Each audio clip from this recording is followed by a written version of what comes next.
Dress for the job you want, not the job you have. You ever heard of that before? I have. That's not a joke or a meme that came out online. That's actually a statement based in real scientific research and study by laboratories, universities, experts, etc.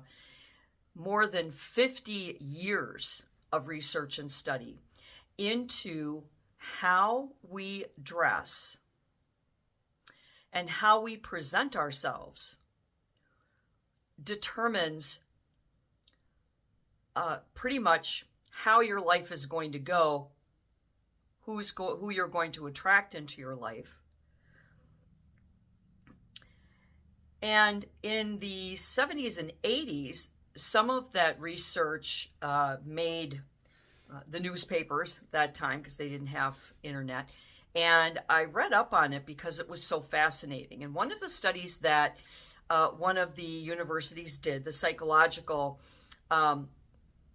department of a university, they had a group of people, a control group, and they had this group of people, and this was before cell phones and stuff, so you had to sit down in your kitchen or your living room next to the phone, and you had to actually talk on the phone. And they had these individuals call each other on the phone and have a conversation. And they had them dress a specific way for one of the conversations and a specific way for another conversation. One time they were dressed in relaxed clothes, possibly pajamas. They were sitting on the couch with a bowl of popcorn and a movie. Other times they were dressed in suits and ties and heels and dresses.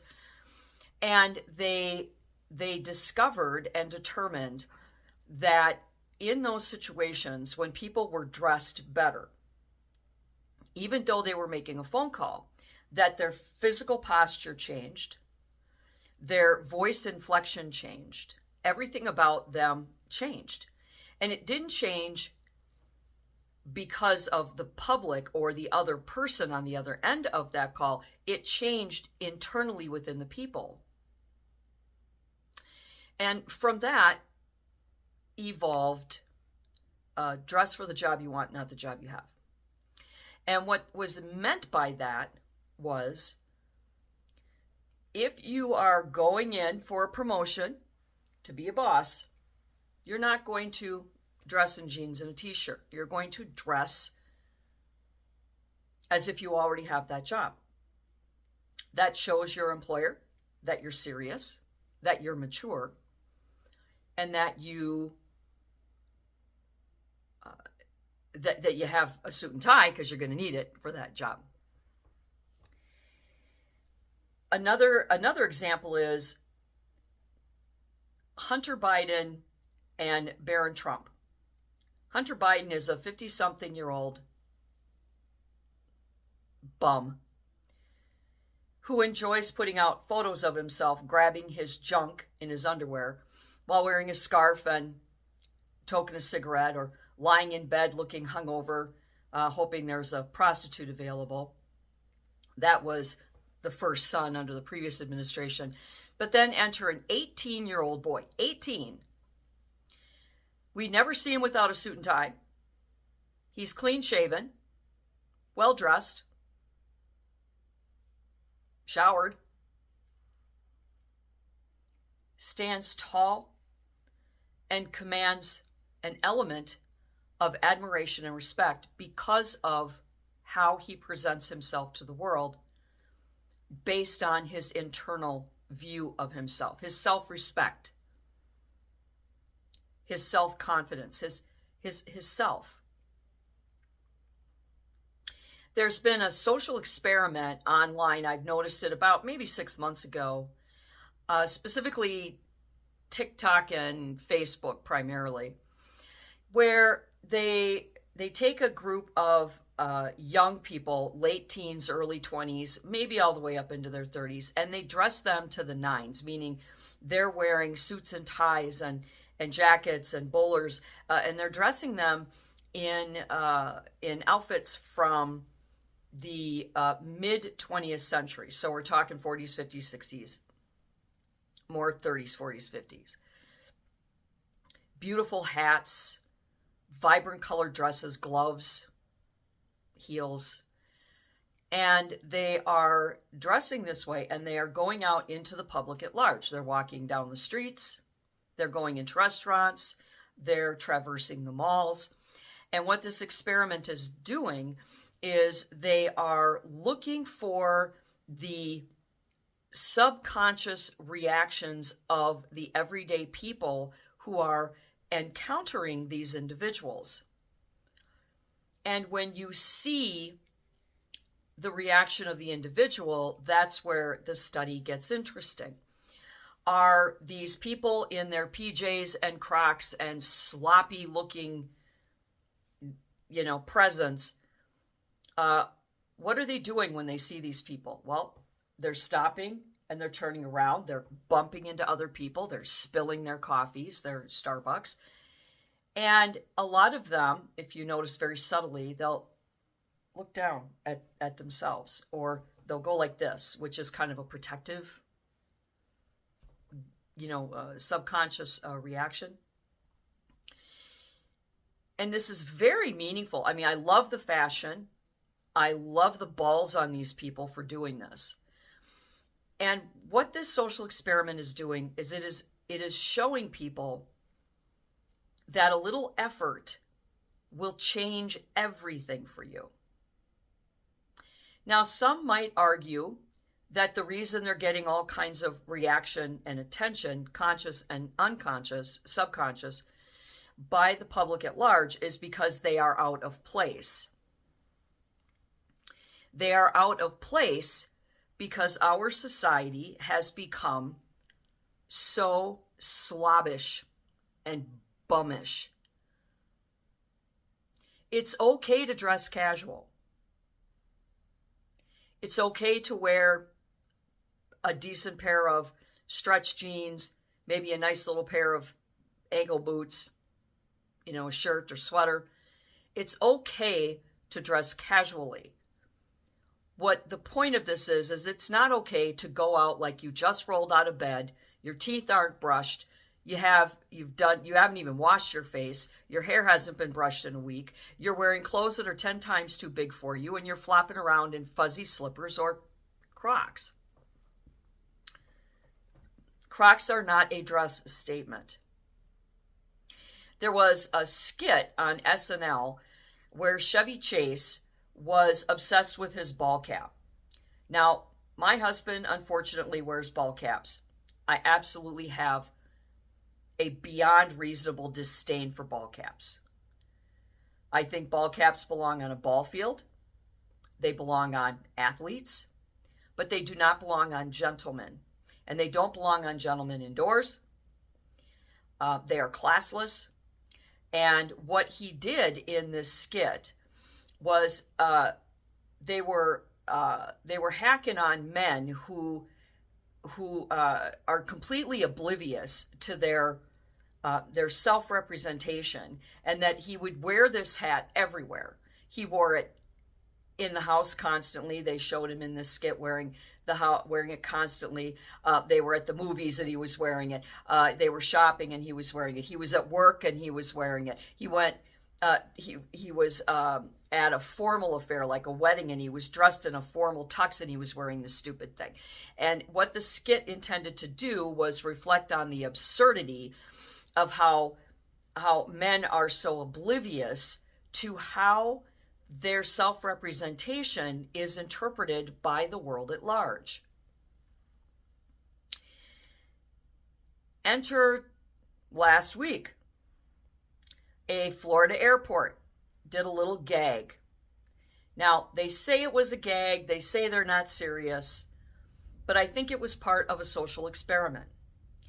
They said that they were considering enacting a dress code. If you wanted to fly out of their airport on their airplanes, you would need to not wear pajamas and Crocs and fuzzy slippers and so on. Now, I've only flown one time in my entire life back in the 80s. That was before 9/11.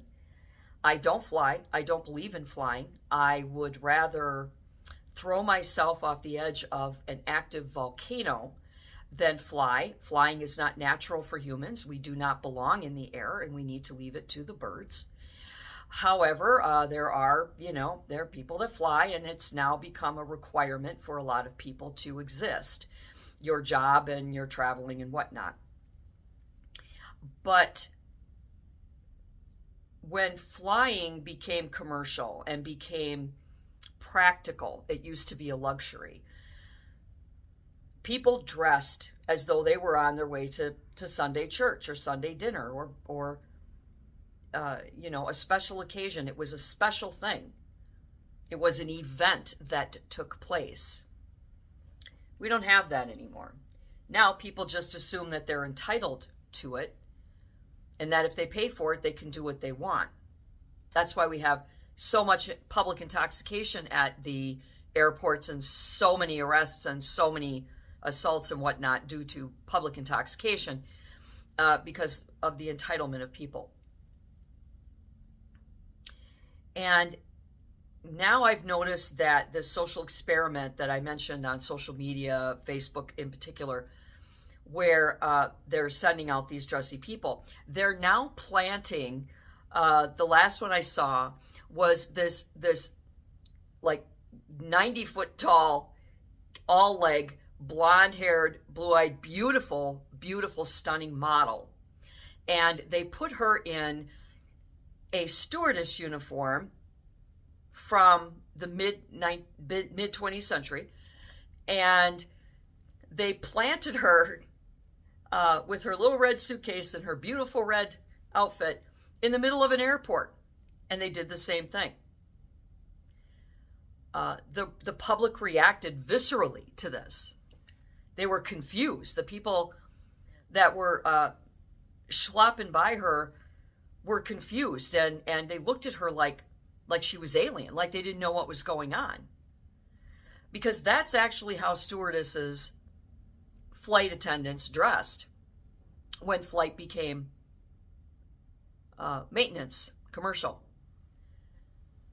They were required to be a certain weight, a certain height, and they dressed in skirts and heels and beautiful hats and blazers, and they showed some damn self-respect.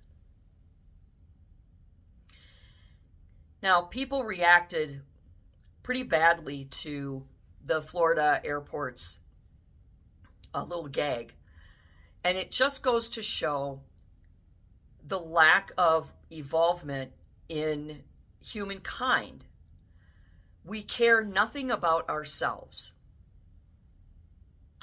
Our comfort, our feelings have become the primary function of our very existence, and it should not be.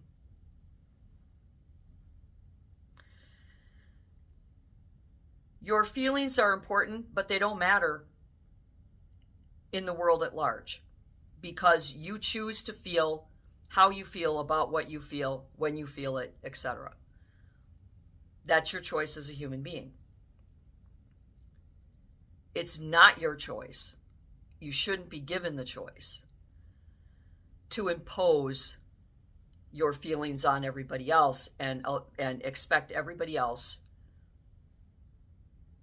to accommodate you. That's become an unfortunate twist in our society. And that's why generations of people are clashing. I grew up in a generation where you didn't go out into public unless you were dressed decently. You didn't wear your yard clothes out that you were gardening or mowing the lawn in. You didn't wear your PJs or your gym clothes.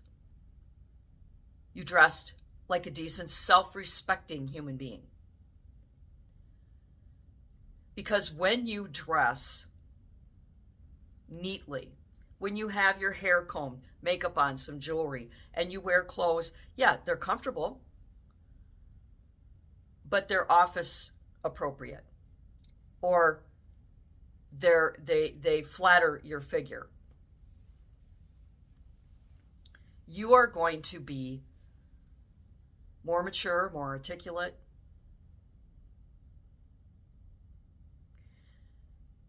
This is the proven science that people, in that experiment in the 70s and 80s, they put some people in a lab coat and then had them take some basic general testing. We call them SATs now, but they had to take some general testing, and they excelled in the math and the science.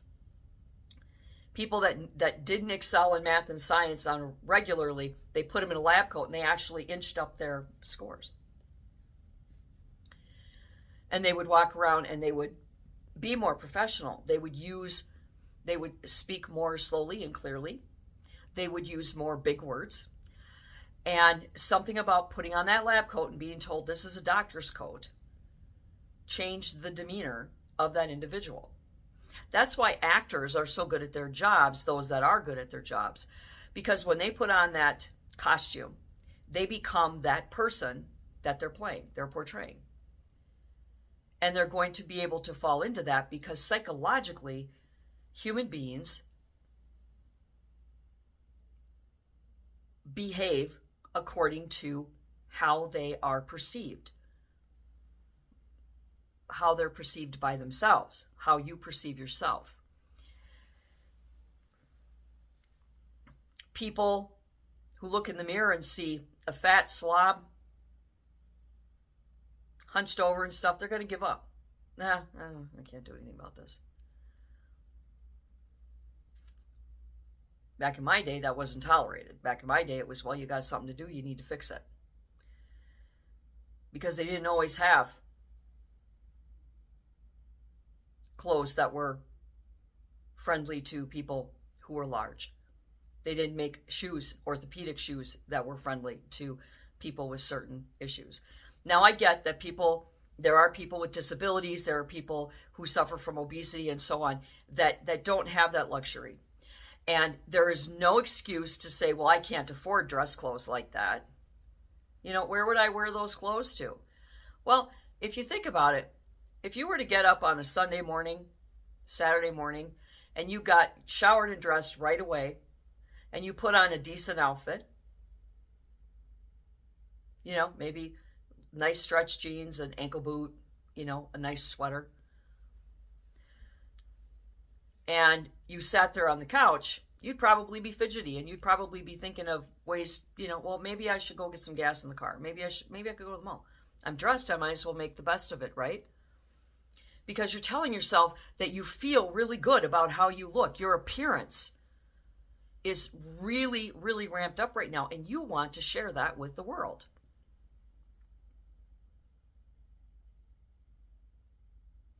That's super important. So,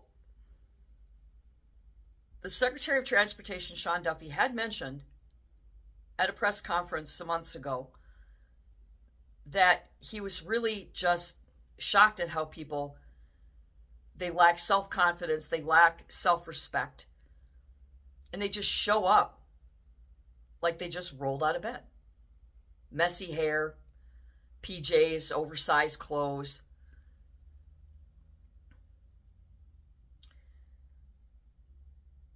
And for security, you know, oversized clothing can be a challenge for TSA.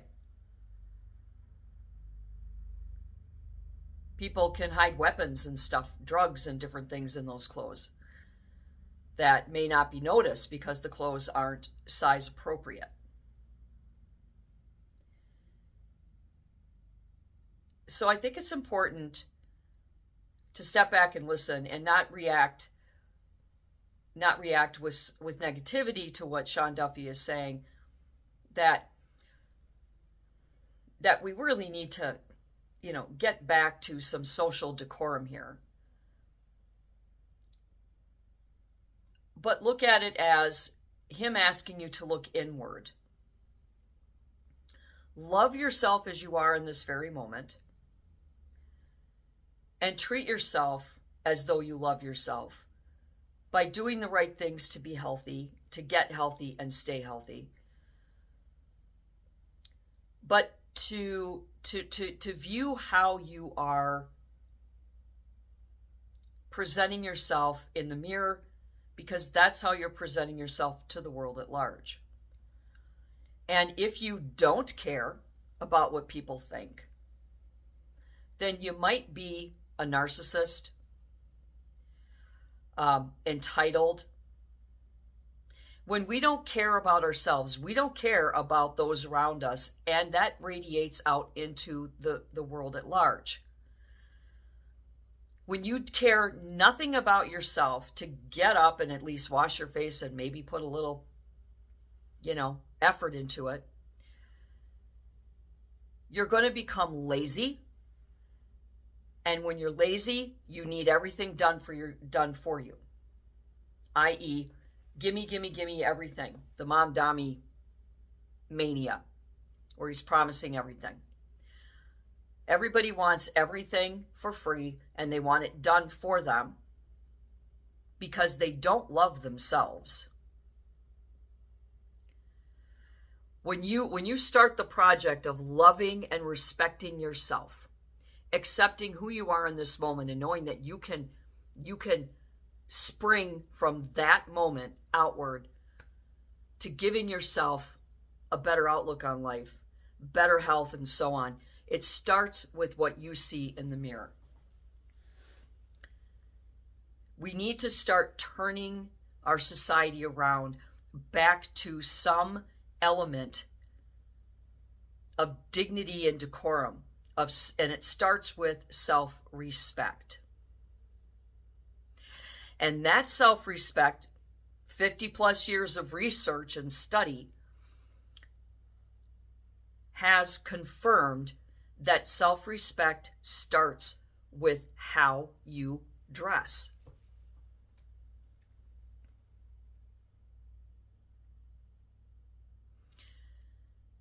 And if you have money to buy athletic shoes and jerseys and hoodies and fuzzy things, then you've got money to buy, a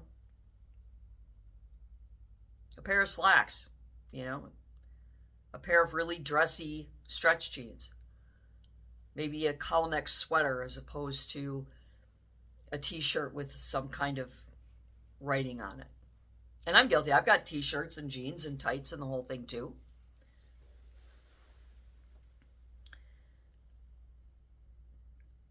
But, and it's okay. It's okay to wear PJs. It's okay to wear, schleppy clothes. It's okay to wear, old baggy jeans and stuff outside to mow the lawn and garden and all that. But the point of it is that our society has broken down and mental illness has taken over because we have coddled it, encouraged it, and allowed it. And part of this mental health crisis starts with your self-image and how you view yourself, because that's how the world is going to view you. So if you go outside dressed like a bum, dressed like a gangbanger, dressed in your PJs, it shows that you have no self-respect, that you have no dignity, and that you believe the world revolves around you. You don't care about anyone or anything but yourself. I don't care. The world can just fuck off. I'm just going to do what I want. That's not what the freedom of expression means. That's not what our amendments intended. Our amendments intended that you were going to be a self-respecting, law-abiding, dignified American. Because you represent yourself, your family, your community, and your nation, whether you like it or not. So look up the information. I have a whole bunch of it on that I saved online. Maybe I'll do an addendum to this and read the studies that went on. But they were very, very telling studies and very important studies. And studies that need to be remembered, not forgotten, because we are in a downward spiral as a society. because we are allowing individuals to be mentally ill. We are allowing individuals to grow up hating themselves internally. And when you don't like yourself internally, you don't do the work to be the best person that you can be. And when you're the best person you can be, then you are the best person you can be for your family and for your community at large.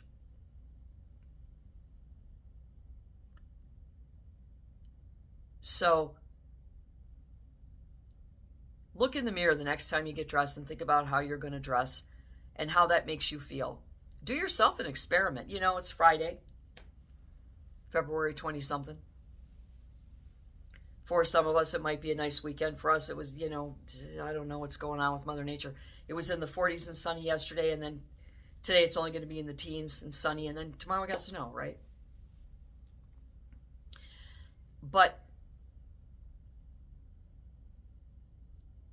we need to get back to a place of being mentally healthy as a society, and we have to start one person at a time. And that has to begin with each of you getting up and standing in the mirror and understanding that, yeah, you need a lot of sleep and everything, and you can't use the excuse, well, I need my sleep. Then you go to bed earlier. Tough titties, do it. Maybe do an experiment. I challenge you, my loyal listener, to do an experiment this weekend. Get up on Saturday morning, and the first thing you do is get showered and dressed, do your hair, makeup, and earrings or whatever, and dress nicer. You know, dress nice. I'm not saying suit and tie and a formal gown, but just something nice. A couple of bumps up for maybe casual or whatever. And then, you know, go about your morning routine and see how differently you walk, your pace, your voice. Where's your mind? Is your mind at calling people, going, now, maybe we should go out to lunch. Maybe I should go to the mall. I got some errands to run. Maybe I should do them now. I'm dressed, right? Might as well do them while I'm dressed. Heard that before? Go ahead and do it. And then on Sunday, wake up and bum around in your PJs and see how different you walk, how different your voice is. And these studies looked at the pitch and inflection and tone of your voice and the words that you used and how you spoke them.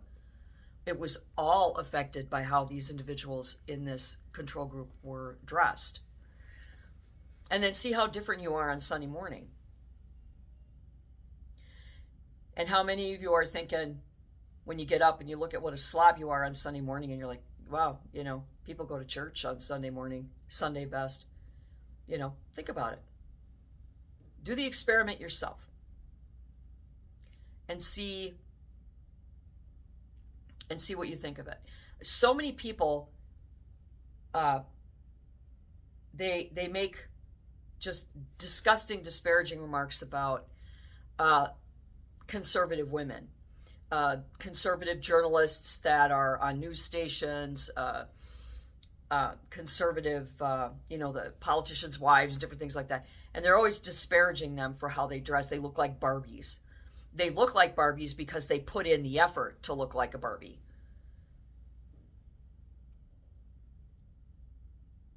And they do that because they have self-respect. They look that good at their ages with all the kids they've launched out because they have self-respect. And they know that they have to be their best for themselves in order to be their best for their families and their communities. It all starts with you and what you see in the mirror. And it starts with what's in your closet. So look up the studies. Pay attention to those memes when you see those people dressed in vintage dress clothes and they're walking down the streets or in the malls. And understand that that's a social experiment. That's not just some ad. It's not some goofy thing. That is actually a psychological social experiment. And I think if you dug deep, you would find out that it was probably a research, some research group that's been putting that out. So don't get angry at Sean Duffy and think that he's, trying to control you or suppress you or anything. What he's trying to do is he's trying to get you to love yourself, to show some self-respect and some dignity. and to treat yourself like you're a valid and valued human being. And science has proven that all of that starts with the clothes that you wear and how you present yourself in the mirror and to the world at large. And until next time, do good and be good. Okay, so real quick, I did find the information online that I wanted to read to you, so I'm going to read this to you really quick.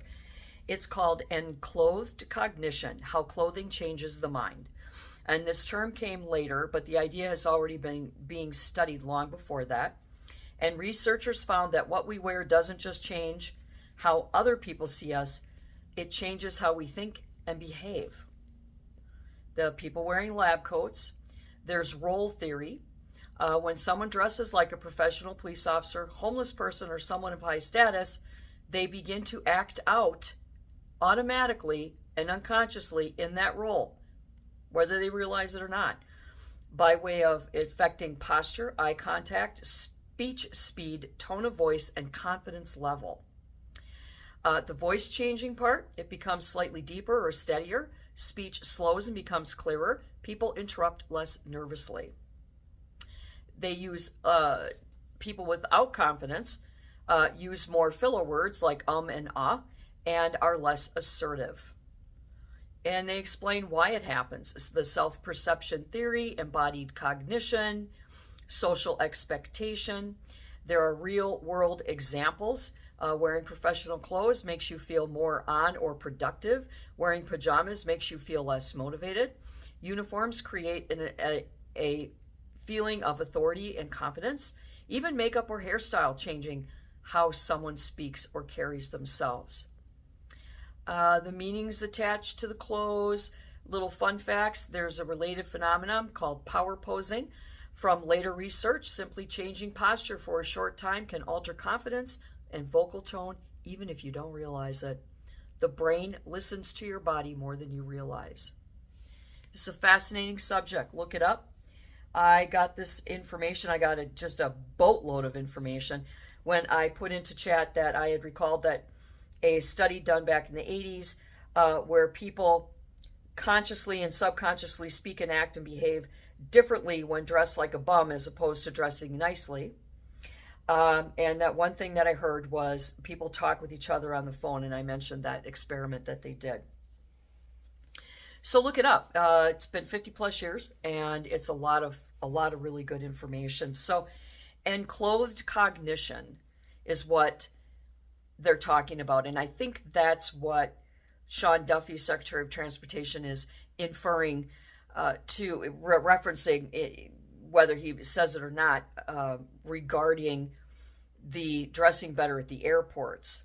And it's important, and I think everybody needs to study it. Sit down and talk to your kids, especially if you have entitled, spoiled, lazy teenagers. Get them up off their ass and talk to them and find out, find out how they feel about it. And yeah, until next time, do good and be good.